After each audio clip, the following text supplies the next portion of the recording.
Assalamualaikum warahmatullahi wabarakatuh. Balik lagi dengan channel Hobi Ikan Hias.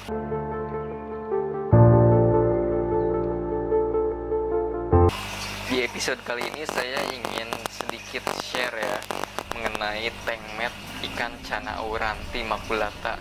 Seperti kita ketahui sendiri, ikan cana itu ikan yang bersifat teritorial ya, yang biasanya dipelihara secara single tank. Dan kebanyakan juga para hobis pasti memelihara ikan cana auranti ini adalah single tank alias sendiri, karena dia bersifat teritorial dan dikhawatirkan apabila disatukan dengan ikan lain, apalagi ikan predator, itu bisa merusak bagian-bagian tubuh cana auranti yang indah gitu, entah itu ekornya atau kulitnya yang akan lecet-lecet gitu. Tapi di sini ternyata saya menggabungkan ikan cana auranti maculata dengan ikan botia. Ternyata mereka damai-damai saja sob, damai ternyata ya. Meskipun di sini, nah ini sebetulnya saya melakukan dua percobaan ya. Yang pertama itu di akuarium lama ya, yang backgroundnya warna biru. Ini dulu banget, ikan cana aurantinya masih sedang lah, ukuran berapa ya, 15-17 sentian lah ya. Dan disitu ada juga ikan nilem. Sebetulnya ikan nilem tuh suatu saat akan dihajar sama si ikan cana auranti maculata ini apabila dia sudah besar ya. Ini berhubung karena ikan nilemnya agak besar dan tidak masuk di mulutnya, jadi tidak diserang. Tapi yang anehnya itu adalah ikan botia. Nanti akan saya perlihatkan ikan cana auranti di tank satu lagi ya, yang terbaru. Ini sepertinya videonya sudah lama, sengaja saya simpan untuk kemudian dijadikan bahan konten ya, mengenai tank mat cana auranti. Ternyata cana auranti punya tank mat sob. Bisa punya tank mat lah ya. Memang sih bisa sih, sebetulnya bisa juga sih tank mat apabila ukurannya sama. Tapi ini yang unik dari kasus saya ini adalah ukurannya jauh lebih kecil dan berpotensi dimakan atau dihajar sama si ikan cana auranti maculata, karena ukurannya masih masuk ke dalam mulut si cana auranti. Tapi ternyata si botia ini tidak dimakan sob, karena seperti kita ketahui. Dan apa sih penyebabnya? Dan setelah saya pikir-pikir dan berdasarkan informasi yang saya ketahui, dan ternyata ikan botia itu memiliki semacam duri sob. Katanya sih di bawah, kalau menurut literatur yang saya baca sih ada di bawah matanya, tapi kayaknya saya dulu pernah lihat bahwa durinya itu ada di sekitar bawah insangnya kalau tidak salah. Nanti saya coba pelihara ikan botia lagi lah, karena yang dulu itu ikan botianya sempat mati sob. Cuman matinya bukan karena dihajar sama si ikan cana ya, ikan kana ya, mati karena penyakit dulu itu.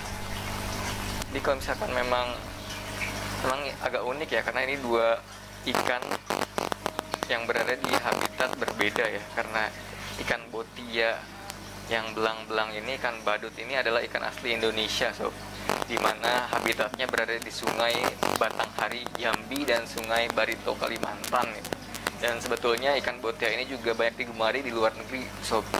Jadi mulai diekspor itu pada tahun 1935 ya, berdasarkan literatur yang saya baca. Dia memiliki duri di bawah matanya tuh.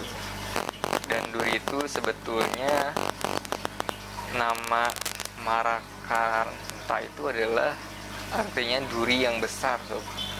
Dan makanan ikan botia juga sangat mendukung sekali apabila disatukan dengan cana auranti, karena dia bisa memakan sisa-sisa pakan dari cana auranti. Ikan botia itu hampir bisa memakan semua jenis pakan hidup atau pakan inilah ya, pakan dari seperti cacing, daging udang, daging ikan, itu dia mau sob.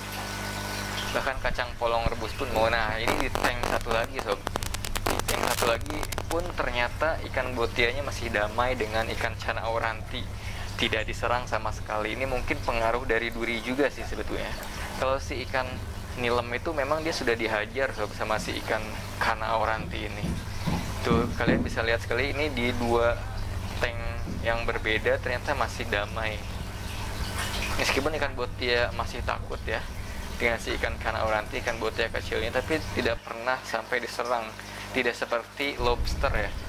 Berbeda halnya ketika saya memasukkan lobster ke akuarium kana oranti ini, seketika langsung si kana oranti ini memangsa atau mencoba memangsa si lobster atau crayfish ya, lobster air tawar, yang padahal ukurannya jauh lebih besar dari ikan botia. Itu sebuah pertanyaan besar, sob.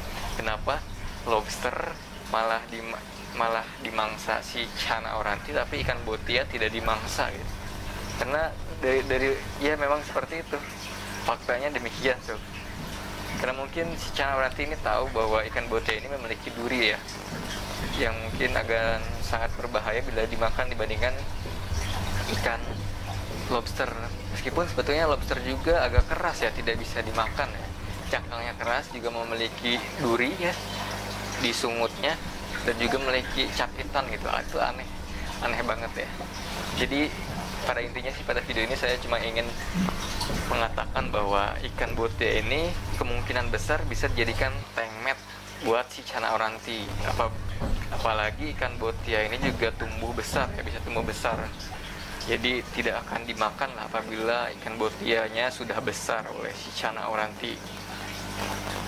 Alih-alih bahkan ikan botia kecil pun tidak dimakan, berdasarkan pengalaman yang saya alami gitu.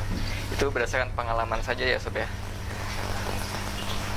Dan saya disclaimer, tidak bertanggung jawab apabila kalian mencoba dan ikan botianya dimakan. Kalian bisa melakukan percobaan lah, mengetesnya, menggabungkan apakah dimakan atau tidak. Jadi itu pengalaman saya sih, sob, yang mungkin di video ini saya coba share, yang mudah-mudahan bermanfaat bagi kalian, sob. Nah, mungkin itu video singkat saya kali ini. Semoga bermanfaat, memberikan informasi serta menghibur. Dan apabila ada pertanyaan, silahkan komen di bawah. Kurang lebihnya, akhir kata, wassalamualaikum warahmatullahi wabarakatuh, sob.